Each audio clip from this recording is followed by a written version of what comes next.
Assalamualaikum warahmatullahi wabarakatuh. Alhamdulillah, syukurillah, walhamdulillah. Subhanaka la ilaha illa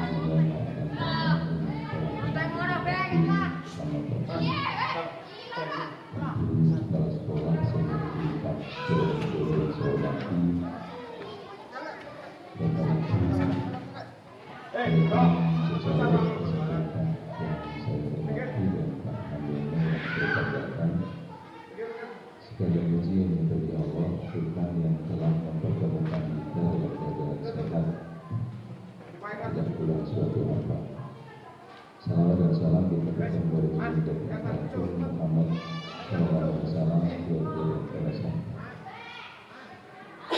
Bapak Ibu yang saya hormati, perkenankan saya harus lebih sebagai pengajar praktek yang menjadi doa hari ini bertugas sebagai moderator dan perkenankan melaksanakan tugas yang kedua kalinya yang hari ini melibatkan para sekolah yang berguru.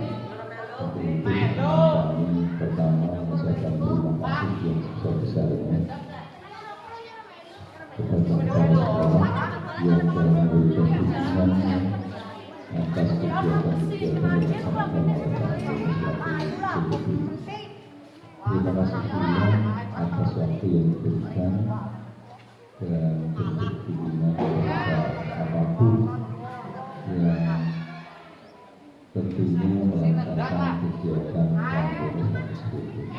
Terima kasih pula kepada Bapak Ibu guru yang sudah telah memberikan dukungan pada hari ini untuk dapat ikut serta belajar bersama kami tentang apa yang nanti akan disampaikan oleh Pak Mandono mengenai visi ini. Dan yang selanjutnya mohon maaf yang sebesar-besarnya Ibu Kepala, kami hanya bisa melaporkan, namun karena ini tugas negara, maka mau jangan mau seperti itu. Jadi mohon maaf kepada Bapak Ibu yang telah meninggalkan aktivitas ini. Sekali lagi saya mohon maaf. Namun berharap agar apa yang kita laksanakan hari ini berbuah dan bermakna untuk sekolah SMP Solo ke depan dan khusus kepada murid-murid kita. Bapak Ibu yang saya hormati, sebelum waktu kami berikan sepenuhnya kepada Pak atau SPP, maka mohon berkenan kepada kepala sekolah untuk menyampaikan sebuah kegiatan. Terima kasih Pak Arif. Assalamualaikum warahmatullahi wabarakatuh. Yang saya hormati Pak Arif, Direktur Institut sebagai pengajar praktik. Yang kali ini di sekolah kami mendampingi beliau Pak Mandono. Yang saya hormati juga Bapak Ibu yang sudah rawuh di ruangan ini.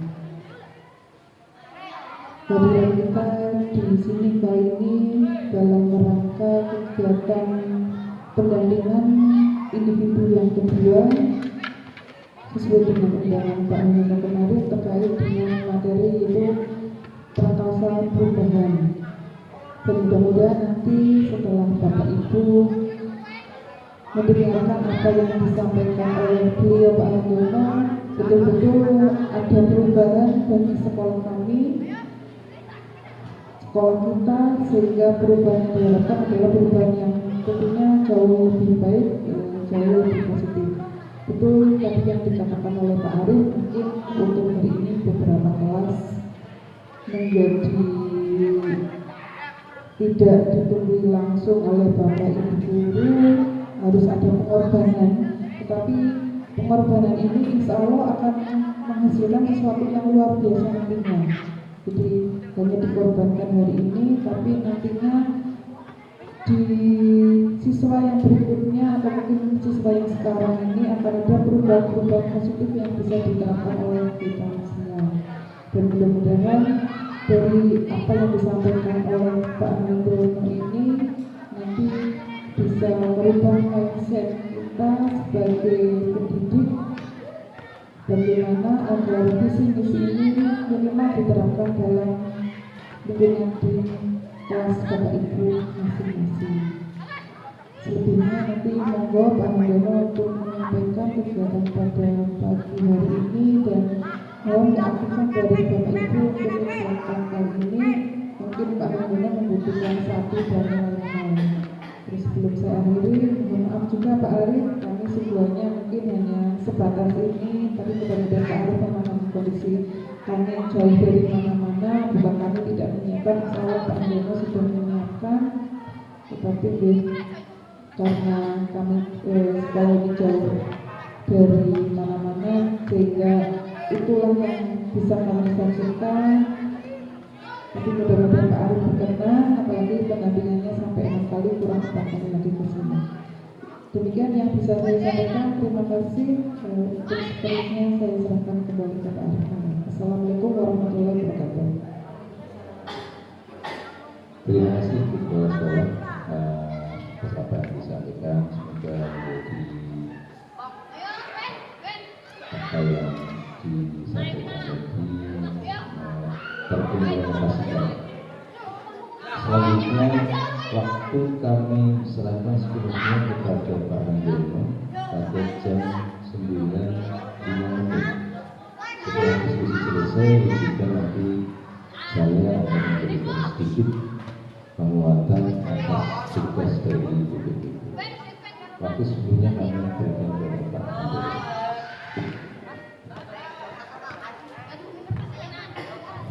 Terima kasih Bapak Arif dan Bu Siti Nasib. Assalamualaikum warahmatullahi wabarakatuh.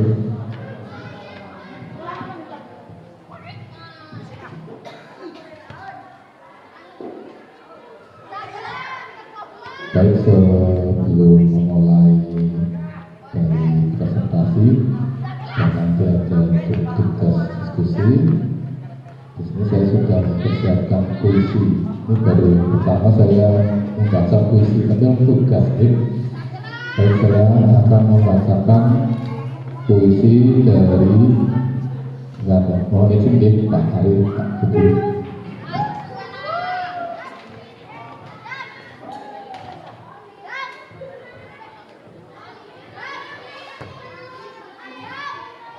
Aku melihat Indonesia,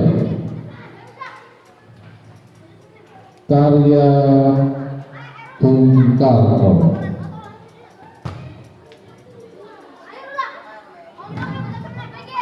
Jika aku berdiri di pantai Liuk, aku mendengar lautan Indonesia bergelora membanting di pantai Liuk itu. Aku mendengar lagu sajak Indonesia.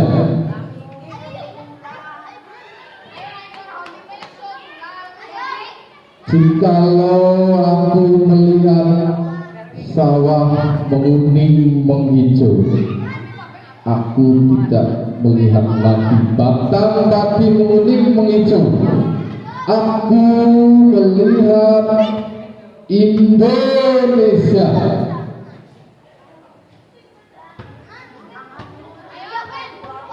Jika aku melihat gunung-gunung, Gunung Merapi, Gunung Semeru, Gunung Merbabu, Gunung Tangkuban Perahu, Gunung Kletek, dan gunung-gunung yang lain, aku melihat Indonesia.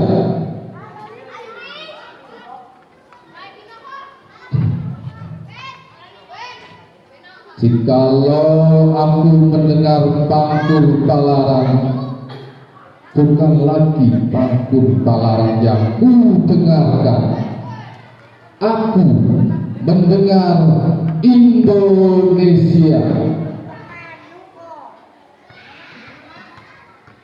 Jika aku menghirup udara ini, aku tidak lagi menghirup udara.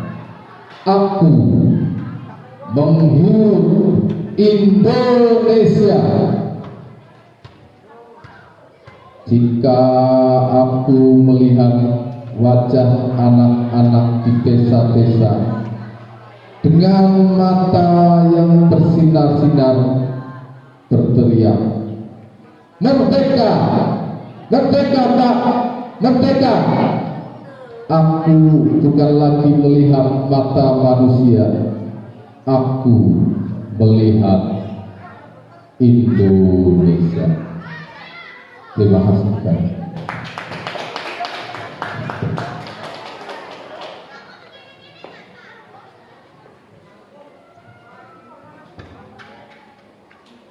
Mohon maaf Ibu, Bapak Ibu, mungkin visinya nggak sesedap berbahasa Indonesia. Baik, visi Prakarsa Perubahan. Jadi di sini saya hanya berbagi ilmu, ya lumayan banyak ilmu sebenarnya Bapak Ibu. Jadi kalau CGP memang berat, banyak tugasnya, tapi ilmunya juga banyak Bu, ya. Jadi nanti kalau kita bersama-sama untuk menyerap ilmu yang sudah saya dapat untuk dibagikan, antara lain adalah bagaimana kita untuk memulai perubahan yang sulit diceritakan, yaitu visi Prakarsa Perubahan. Jadi nanti kalian bertanya, mohon maaf. Jadi Bapak Ibu, kita nanti belajar untuk bagaimana kedepannya mimpi kita sebagai guru bisa terwujud dengan berbagai metode yang sudah diajarkan oleh program dari Guru Penggerak. Baik, kalau kita bermimpi, tentu saja kita sebenarnya di dalam hati kita sebagai guru, kita tentu saja ada mimpi-mimpi yang mungkin baik ini ya, benar ini ya, kalimat utama terakhir. Baik, untuk visi Prakarsa Perubahan. Jadi kita nanti berimajinasi tentang anak-anak kita itu seperti apa, imajinasi yang ada di diri kita sebagai guru. Tentu saja kita sebagai pendidik mengharapkan murid-murid itu memiliki sesuatu yang positif dan memiliki masa depan yang cerah.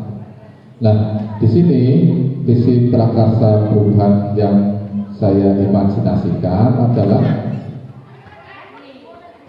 murid saya di masa depan itu adalah religius.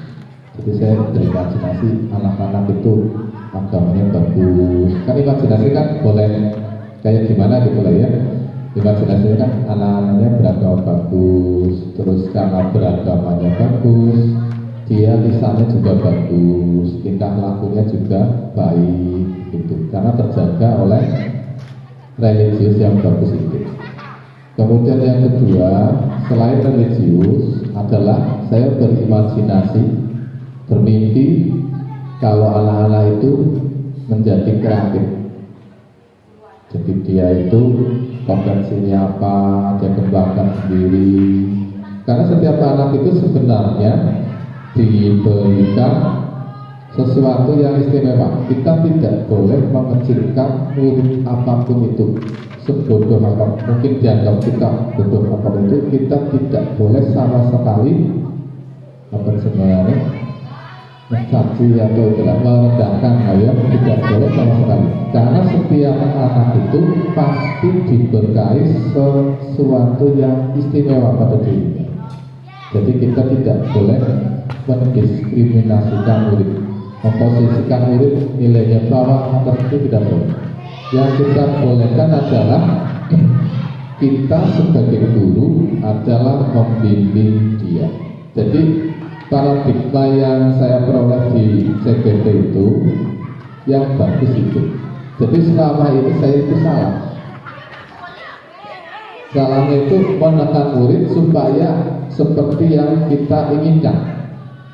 Sebenarnya kalau kepengen murid kreatif itu kita tinggal membawa dia kepengennya apa, mengembangkannya kemana, kita hanya dorong itu, membantu dia untuk lebih kreatif.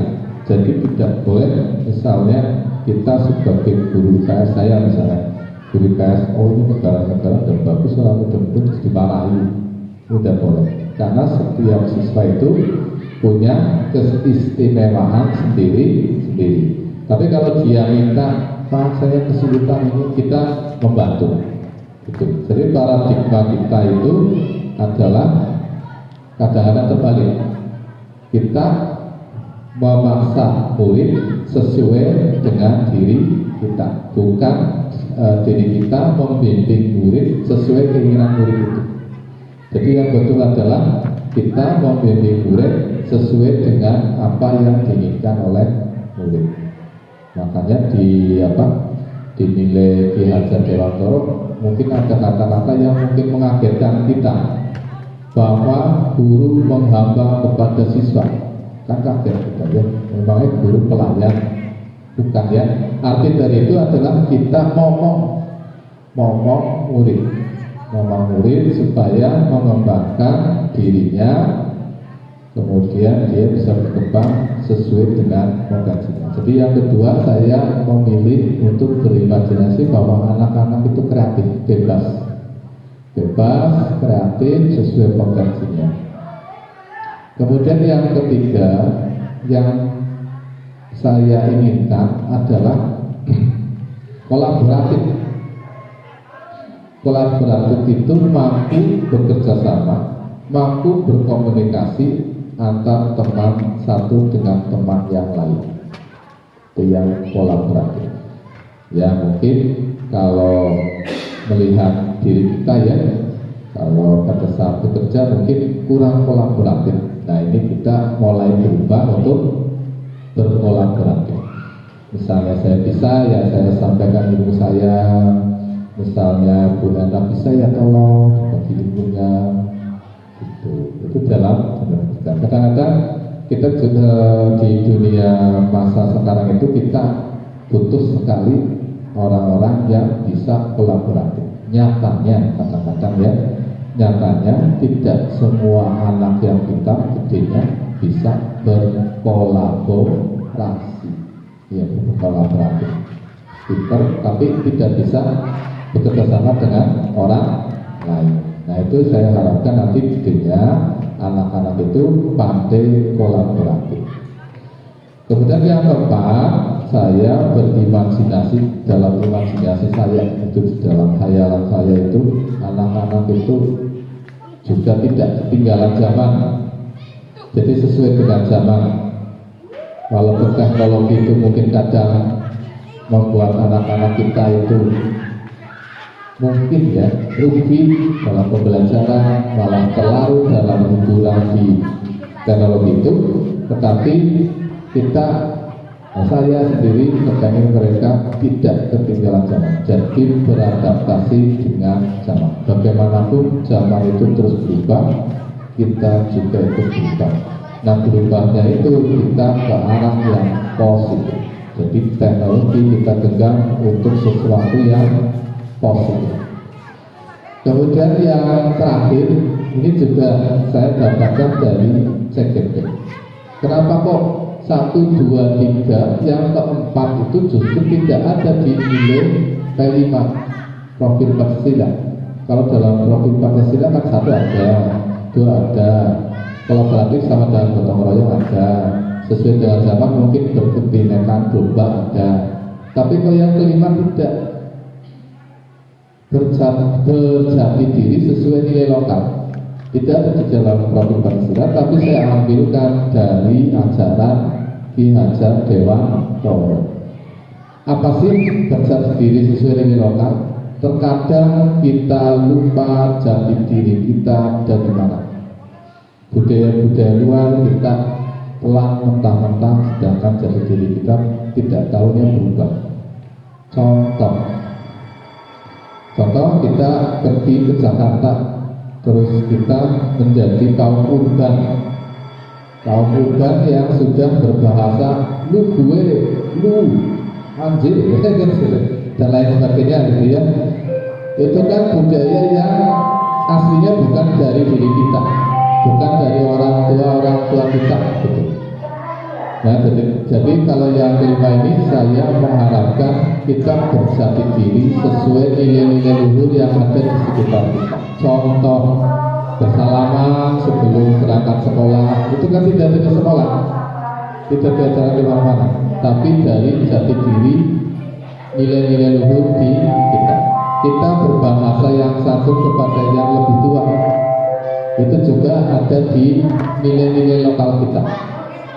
Kemudian kita menghormati yang lebih tua, kita menyayangi yang lebih kecil, itu ada di nilai-nilai lokal kita, termasuk budaya-budaya yang sudah ada di dalam lingkup sekitar kita. Antara lain misalnya kok ada di Kedurena dan lain-lain, Surola, itu juga adalah budaya-budaya lokal yang kita harus tahu. Jangan sampai kita jati diri kita hilang, karena menurut Piagam Dewa yang saya serap itu, selain kontrak zaman, juga kita harus tahu kontrak alam. Mungkin ini begini Bapak Ibu, kadang-kadang ya, kita berada di kali tengah yang budayanya luar biasa, yang anak-anak berbahasa saja tidak bisa. Lalu gimana kita ini ya? Apa kita ikut mereka menyesuaikan dengan nilai lokal di kali tengah? Sebenarnya kali tengah itu dasarnya dulu itu nilai lokalnya bagus. Karena saya amati orang yang mbah itu bisa berbahasa yang halus kok. Cuma orang tua murid-murid kita yang belum bisa berbahasa. Itu kenapa? Kaum urban, menurut saya kaum urban. Dia pergi keluar kota terus balik sudah tidak bisa berbahasa yang bagus. Dia bawanya adalah bahasa Indonesia. Karena kita tahu sendiri ya, di dalam kata Pak Bu, saya tidak bisa bahasa Jawa, saya bisanya bahasa Indonesia. Nah, kita harus kembali lagi ke jati diri lokal kita yang dulu memperbaiki dari murid-murid kita yang tidak bisa berbahasa ataupun nilai-nilai luhur menghormati orang yang lebih tua. Jadi itu yang saya bayangkan tentang murid-murid kita. Jadi nanti saya bayangkan visi misi saya adalah seperti ini, yaitu mewujudkan peserta didik yang religius sesuai K5, ketuhanan yang Maha Esa, beriman kepada Tuhan Yang Maha Esa, kemudian mandiri juga sesuai K5, kreatif ada juga di profil Pancasila, kolaboratif gotong royong ada juga di profil Pancasila. Mengikuti zaman artinya juga kebinekaan global, artinya dia itu mengikuti budaya-budaya yang berbeda, tapi dia memahami, tidak lupa bahwa dirinya memiliki jati diri sebagai orang Banjarnegara misalnya, sebagai orang Wangon misalnya, sebagai orang Wonosobo, sebagai orang Wonosobo, Kali Tengah dan lain sebagainya. Itu tidak lupa. Itu visi prakarsa perubahan saya yang mungkin berbeda dengan sekolah ini. Tapi kalau saya baca di visi-visi sekolah ini juga sudah kalimat cuma berbeda, berbeda tujuannya. Ini sudah ya kalimat depan ya, sudah lagi kata yang masih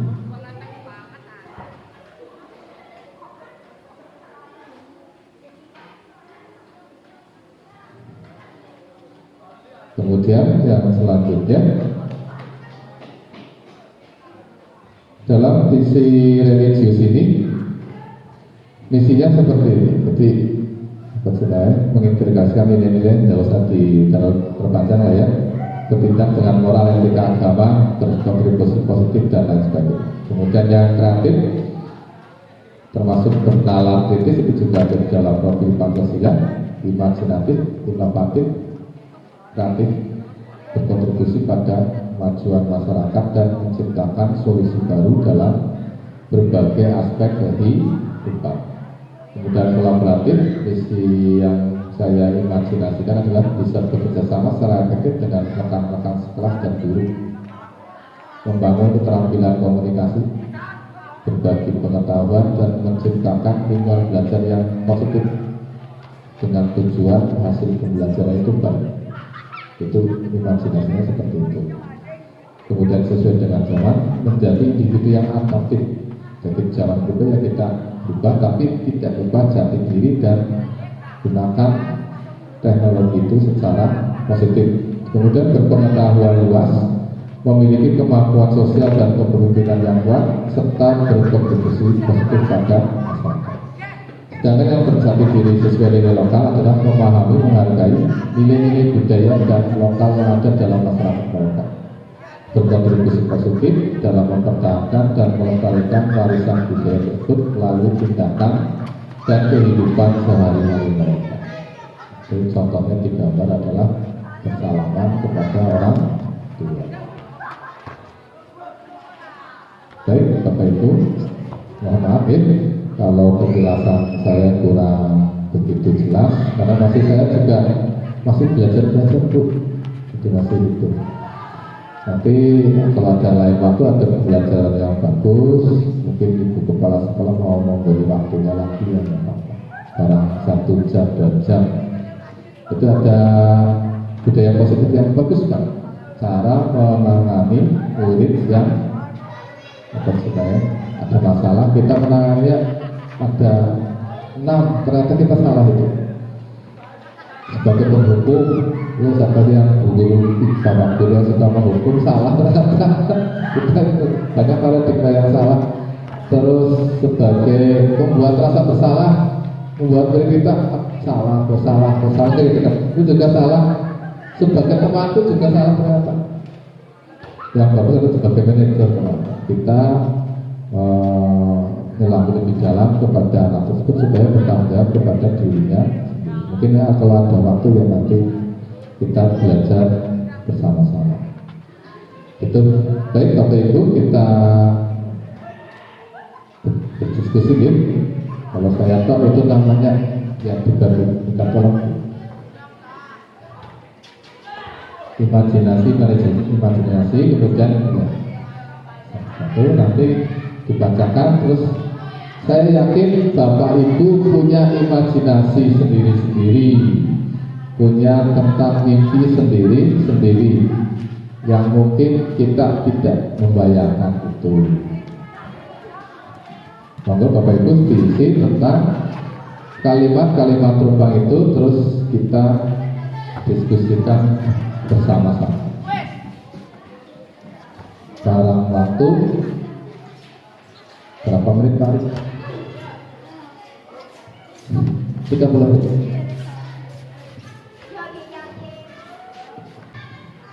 Kita memimpikan murid-murid yang seperti apa, yang bagaimana, apa murid-murid sing mesin-mesin bagus-bagus, aja ya, apa murid yang sing pintar orang kemampuan berjalan pelan, apakah murid-murid yang ya, silakan Pak Turian, murid-murid yang Pak Turian.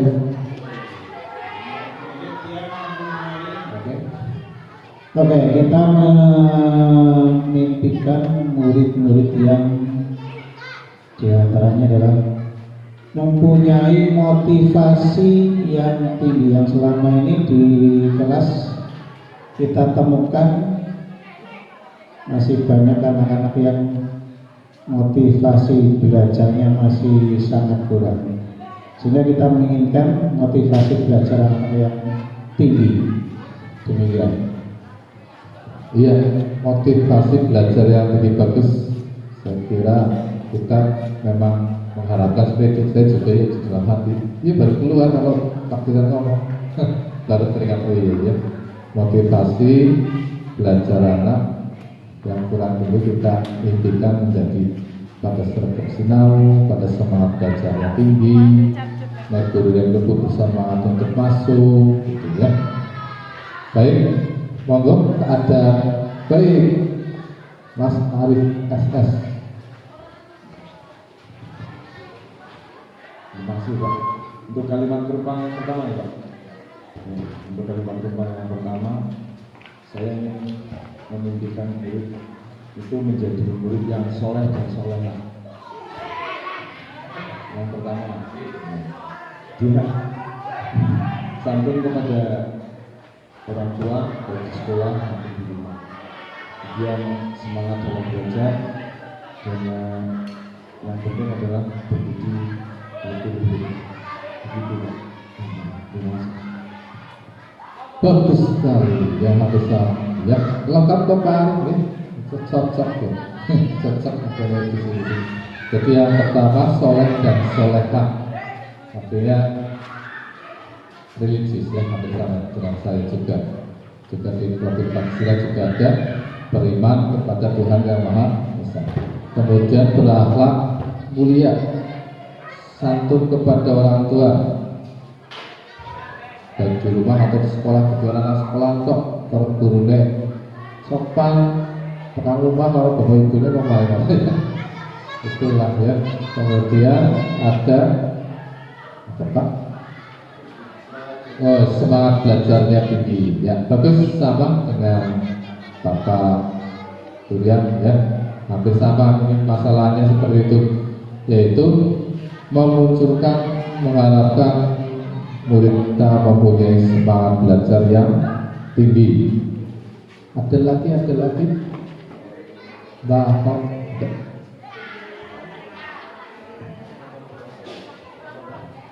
Ini kalau kalimat rumpang masih nomor 1 ya. Kalau nomor 1 itu tadi kan kalau Pak Han sudah menyampaikan visi prakarsa perubahan yang pertama mengutamakan religius.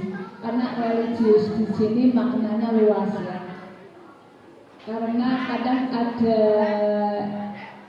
siswa yang rajin sholat, tapi kadang akhlaknya belum bagus, ya agak unggul atau adab ya terhadap teman sejawat atau mungkin yang lebih tua itu masih perlu untuk diperbaiki. Maka kalau saya melihat visi prakarsa tadi, berarti untuk nomor 1 saya masih tetap mengutamakan akhlakul karimah. Jadi harapannya nanti di SMP Negeri 4 Pronokowo siswa itu betul-betul menyadari bahwa pergaulan itu tidak hanya kita punya intelijensi yang tinggi ya, tapi pada dasarnya kita kembali ke adab dulu, akhlakul karimah yang baik. Jadi bisa menempatkan posisi, artinya bisa beradaptasi dimanapun berada, begitu. Luar biasa dari Bu Khadijah. Jadi tadi ada yang religius juga itu supaya berakhlak mulia, lengkap sekali tadi ya. Bagus untuk dari Bu mengharapkan murid-murid yang bertakwa, beribadah yang baik lah ya, berbudi, pekerti, luhur. Jadi murid-murid kita itu konsolat ya orang mau dikirim-kirim ya. Nah, kesadaran itu nanti bakal ada waktu ya. Monggo Bu Kepala bakal ada waktu barangkali 1 atau 2 jam dikasih waktu untuk itu. Kemudian dia memiliki adab atau akhlak yang baik.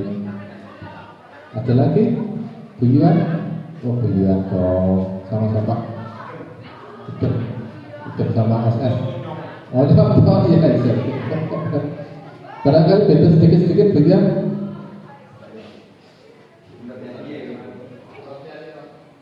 Kalau untuk siswa-siswi yang ada di SMA Negeri Mangkuratulagara, bisa ditambahkan tadi sudah ada jawaban karakteristik anak menjadi soleh dan solehah dengan kesadaran dirinya. Mungkin tambahan saya, anak bisa sadar diri untuk menjadikan anak yang lebih bermanfaat lagi dengan kesadaran dirinya. Tidak hanya belajar itu mencapai nilai, tetapi mencapai pengetahuan dan pengalaman yang akan menjadi modal anak bisa nantinya bermanfaat di masyarakat. Begitu saja Pak, terima kasih. Ya bagus. Jadi tidak hanya nilai tak begitu, tetapi pengetahuan, bahwa pengetahuan itu dapat tidak untuk nilai, tapi untuk bekal masa yang akan datang. Itu pentingnya. Jadi kesadaran itu tidak ngejar-ngejar lulusan 10, tapi pengetahuannya yang didapat demi masa depan. Jangan monggo. Ayolah.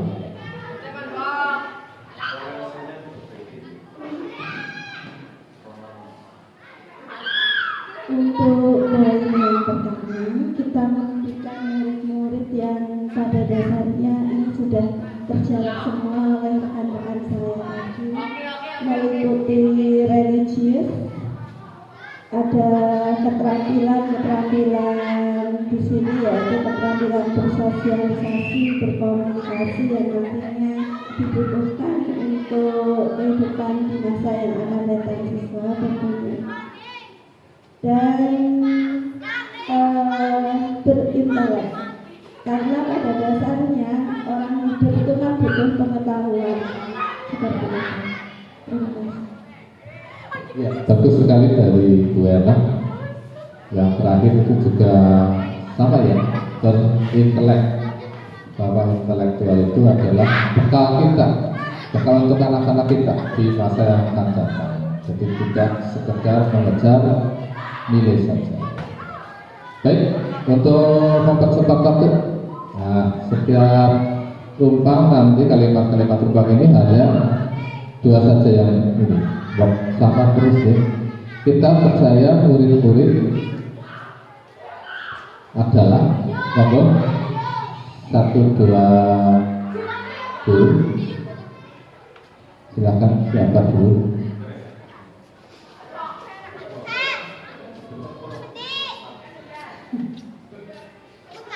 Kita percaya bahwa murid adalah anak-anak yang memiliki karakter dan keunikan masing-masing. Dari keunikan dan karakter itu mereka memiliki keistimewaan dan bakat yang dapat kita gali secara optimal. Iya, percaya bahwa setiap anak memiliki karakter, bakat, potensi sendiri-sendiri yang kita tugas betul, kita menggali mereka, mengejar mereka. Bagus. Lalu dari cek. Baik, satu lagi silakan. Monggo, Bu Iwan, Bu Anak, Bu Fatijah, Pak Turian barangkali. Sama, Bu Hop, sama, Bu Iwan juga sama. Baik. Kayaknya kalau ini saya juga sama ya, hampir sama. Pokoknya bahwa murid itu memiliki karakter yang unik, istimewa sendiri-sendiri, punya bawaan sendiri. Kalimat tumpang yang ketiga, di sekolah kita mengutamakan apa? Monggo.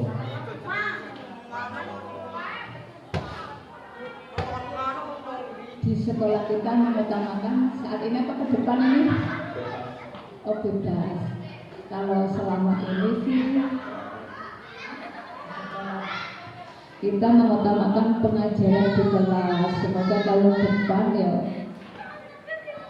pembelajaran yang lebih berdiferensiasi, ya, lebih bermakna. Itu saja. Bagus, sudah kurikulum merdeka ya Bu. Iya berjenjang dan harapannya mengutamakan pembelajaran yang berdiferensiasi, yaitu bahwa anak itu punya potensi sendiri dan kita tidak boleh menyamakan tugas-tugas mereka. Ada lagi satu saja untuk di sekolah kita mengutamakan atau ide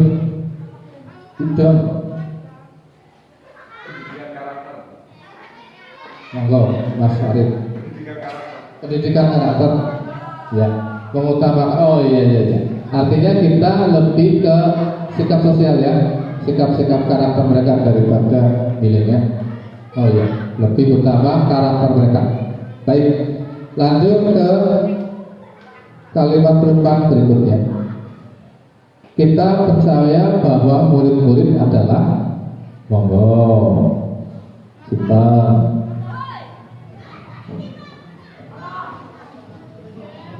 kita percaya bahwa murid adalah,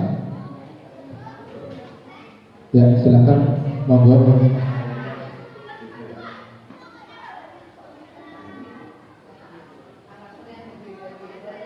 Oke.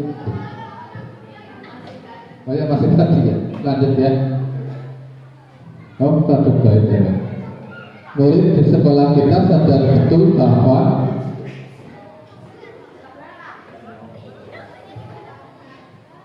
murid di sekolah kita sadar betul bahwa pendidikan yang mereka dapat di sekolah itu sangatlah penting, karena mereka bisa mengambil hikmah pelajaran yang anak-anak dapat serta ilmu yang bermanfaat untuk kehidupannya kelak.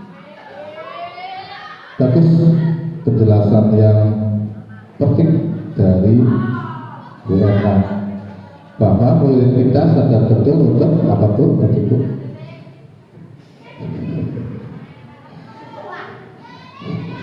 Mengambil pelajaran dan ilmu yang bermanfaat untuk kehidupan. Baik, ada lagi yang beda mungkin Mbak Yuan atau Mas Arif. Monggo Pak Mas Arif. Ya, sebelumnya bersama dengan Bu Retna. Jadi murid di sekolah kita sadar betul bahwa mereka berangkat sekolah itu untuk mendapatkan pendidikan dan pengajaran yang lain, dan mereka mendapatkan ilmu dan begitu. Oh, sadar betul bahwa siswa ke sekolah yang mendapat pembelajaran, mendapatkan bimbingan dari mendapatkan untuk berbudi pekerti luhur, berubah menjadi berakhlak atau berbudi pekerti luhur. Yang selanjutnya, kita warga sekolah yakin untuk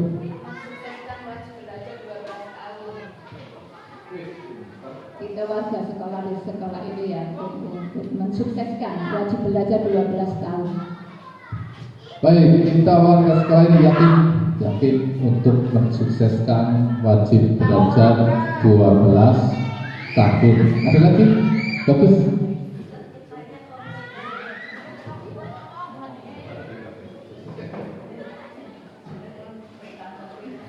Dengan poin-poin yang sudah kita lewati, nanti harapannya akan tercipta komunitas belajar. Tercipta komunitas belajar, baik, alhamdulillah ada yang menginginkan itu ya. Kita saling belajar satu dengan yang lain. Baik, kalau kolaboratif, oh ya, baik. Ada lagi mungkin belum tersampaikan di sini. Next. Oh, ada lagi, alhamdulillah. Kan begini mana? Jadi kita warga sekolah yakin untuk dapat menuntun dan membimbing murid kita agar dapat mencapai kebahagiaan dan keselamatan sesuai dengan potensi yang dimiliki oleh mereka. Mendapatkan kebahagiaan ya, di sekolah kan murid kepengennya aku potensinya bisa bertumbuh, bisa bahagia, bisa belajar dengan gembira, positifnya gitu. Bagus, kita sadar betul itu, murid-murid kita sadar betul itu. Ada lagi? sehingga bisa mandiri. Sudah.